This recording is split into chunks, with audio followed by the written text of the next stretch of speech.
I never find it really fair when you have an amazing band and then some of these artists from this band try to go solo and no one really pays much attention to them. Kind of makes me feel sorry for the artist. So in this video I'm going to give a little bit of appreciation to an amazing individual musician who was great solo, just as great as he was in his band, Fleetwood Mac, and that is going to be Lindsey Buckingham, and we're going to be going over the album of his from 1984, Go Insane.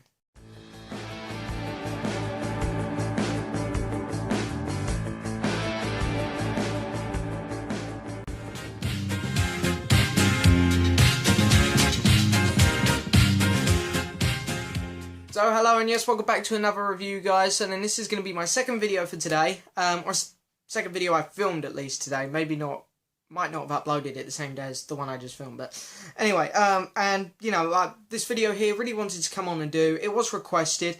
Mr. Oh, hang on, I've got the name here on the iPad, but the iPad's spazzing out. Tucker Constable. Recommended or requested that I review this album, and I thought, well, that's a good album, that's a good shout. So hey, we're going to go in today reviewing Lindsey Buckingham's Go Insane. Now then, before we get started on a review, I do want to say I'm not the biggest Lindsey Buckingham expert. I know a few people out there who know a lot more than me about Fleetwood Mac and Lindsey Buckingham. So in this album review, I really am just going over the songs. Lindsey Buckingham himself, lyrically and stuff, I'm sure there's people who can do a better job than I can, but this is just these are going to be my thoughts on the album. So anyway, I'm just going to do the usual. We're going to give you a bit of information about the album. We're going to go over each track individually and mark each track individually out of 10. I'm going to show you my copy of the vinyl record. And then we're going to add up all the markings I gave it out of 10, divide it by the number of tracks on the album, and that will give us a solid mark out of 10 overall for the album. So, Lindsey Buckingham's Go Insane. This was his second album, coming out on the 3rd of July 1984.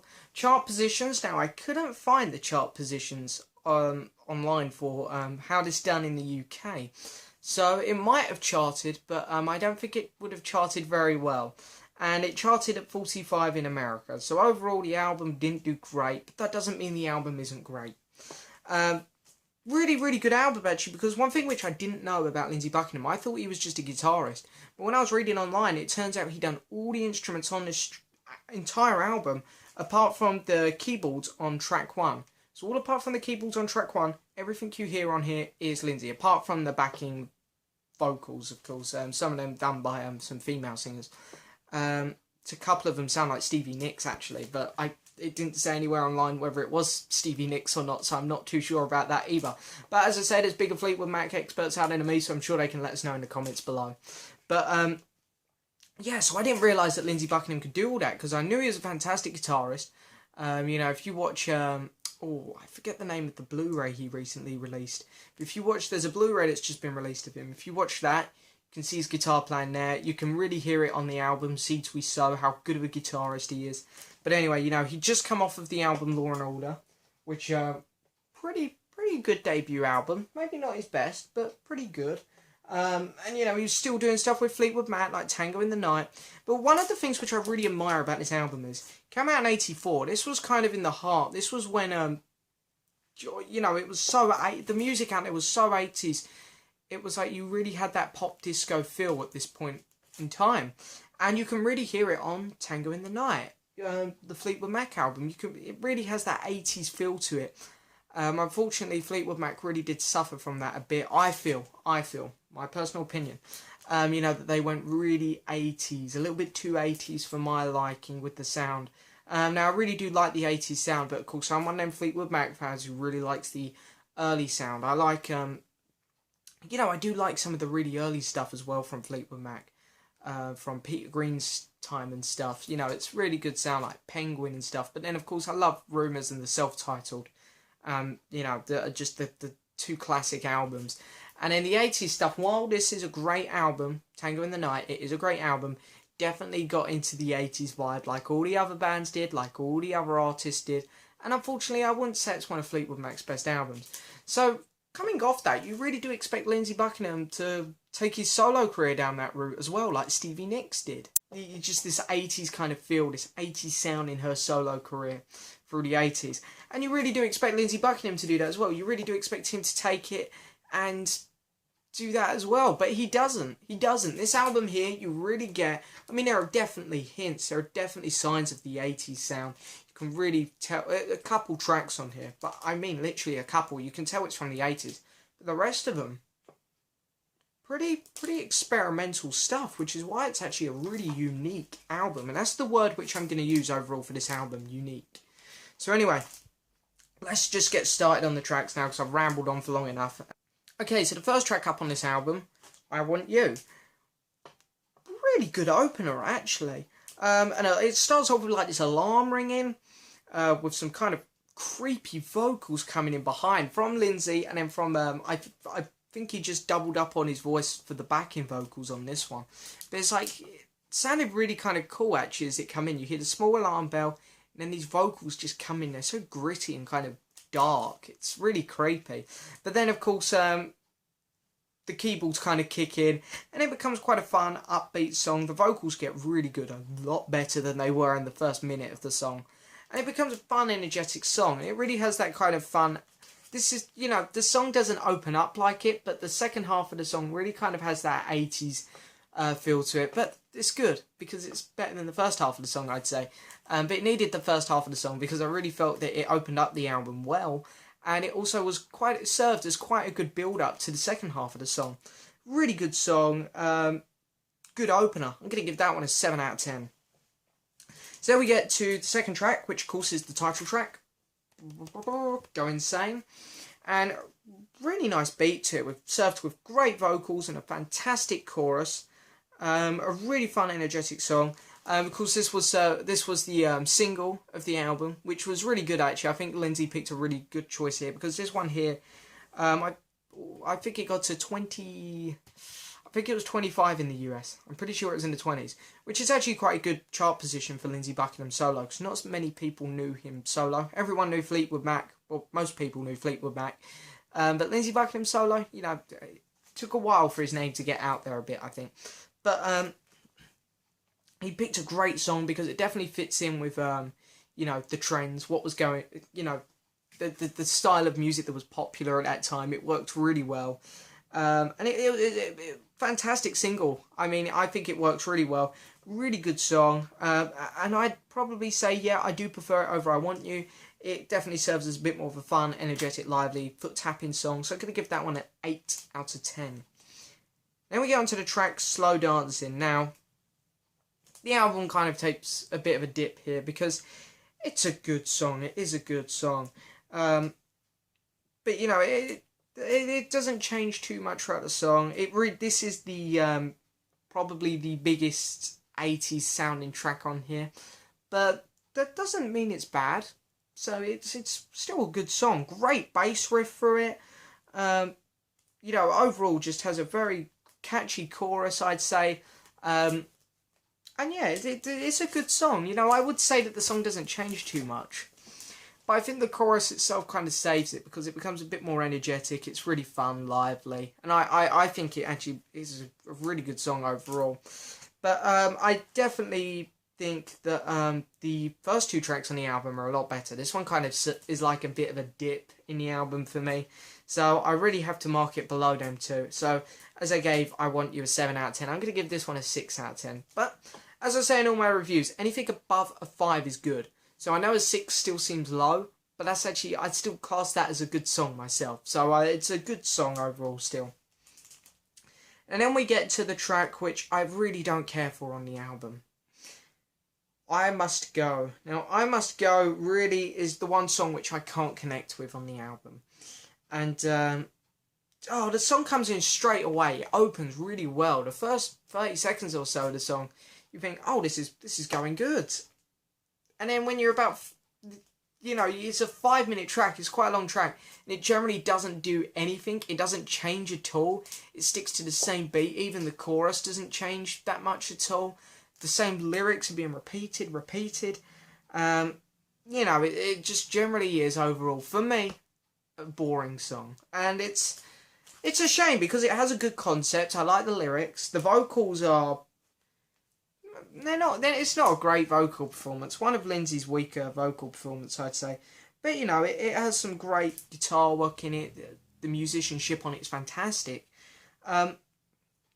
It's just a shame that they didn't put anything else on top of this song to kind of give it more character. It just kind of flows in one straight line and it doesn't change at all. So I just can't connect with this song. But it isn't a bad song, but it isn't good. So I'm going to go middle of the road. I'm going to give I Must Go a 5 out of 10. So then we move on to the closing track, side 1. Now then, I know a lot of people would probably expect me to be quite harsh on this song. But when you look at this song, Play in the Rain, you have to take it as, you have to look at the opening track from side 2, which is Play in the Rain Continued. And Play in the Rain, or closing side 1, really is a build-up track. So I'm not, because generally this isn't a great song to listen to, because it's more sounds and it's a build-up track. So I'm going to kind of look at this one as a build-up track. How well does it work building up a song? And it really does a good job. Comes in with slow, calm vocals with a nice acoustic. I think it's sounding really good. You get some kind of weird sounds coming. I'm not too sure what they're meant to represent. Maybe what's happening in someone's mind when they're going insane or something like that. Because Play in the Rain, you get hints at rain in it, but not too much. It's just a lot of crazy sounds happening. And I would use the word proggy. It really kind of sounds a bit proggy here. So it's a good build-up song. So I'm going to give that one a 6 out of 10. Pretty good track there. And then, of course, we move into side 2, where we get Play in the Rain Continued. And it is a very unique sounding song. Because at the end of the, side 1, the very last 30 seconds or so, the song really picks up, the guitars kick in, it becomes a really good song. And it just pretty much continues all through the opening track on side 2, Play in the Rain Continued. Not much vocally or lyrics happening. It really would have served better as an instrumental, I find. But I think it works really well. It's just a great tune. Really fun to listen to. Great use of the guitar with the keyboards. Builds tension a lot really well. And it kind of continues to build the tension through. It's about a 5-minute track, and through the first 3 minutes it kind of slowly starts to build up again. It just explodes with this amazing guitar solo, and the song just turns into a masterpiece. It really is. It is an amazing instrumental. I'm gonna give that track a 7 out of 10. Fantastic song. And then we move into the track Loving Cup, and this one here starts off with a bit of a cool drum beat, and then like the guitar kind of kicks in again. And I just found that this one here also sounds just really cool. A lot happening in it, a lot of great sounds, amazing guitar solo near the end, which I always love, because Lindsey Buckingham, I think his guitar playing is so underappreciated. I mean, he isn't one of those guitarists like Jimmy Page or Clapton, where he can do great guitar solos. His guitar solos usually are pretty generic, but his guitar playing throughout the whole song is like no other. You listen to the album Seeds We Sow. Lindsey Buckingham is without a doubt one of the best guitarists ever. He doesn't use a pick hardly ever. He just, with thumb and finger. Sounds amazing. So, and you can really hear it, I know it's a guitar solo. It's not one of them thumb and finger all the way through tracks like he does on Seeds We Sow. But, you can just still hear through the guitar solo how good he really is. So, really, really good effort there on the guitar solo. And, it's a really great track. The only thing which I have against it is it gets a little bit repetitive near the end. But, it's not really much of a complaint, because if you cut off the last minute or so, it'd be a short track, and it's like, that's not too fun. So, I not really much of a complaint there. So, I'm going to give that one a 7 out of 10. Now we move on to Bang the Drum. Now, Bang the Drum has great keyboard opener with like a nice, slow, calm vocals with, great lyrics. And I love the break. It's like, it kind of starts off really slow. You can hear Lindsey singing with the keyboards acoustic, and all of a sudden it cuts off. Dead silent. Nothing happens. And all of a sudden, boom, the vocals kick back in. It's just great. Really good. Vocals are brilliant on this. One of Lindsey's best vocal performances I'd say on this song. And it takes quite a few pauses throughout. It kind of repeats that process where it likes to stop and start. But I just think it sounds so cool. I got no complaints with it repeating that. And overall, really good song. Probably one of the best on the album. So I'm going to give that one an 8 out of 10. Now we get on to the final track on the album, which is probably my favourite. So the closing track on the album is unbelievable in my mind.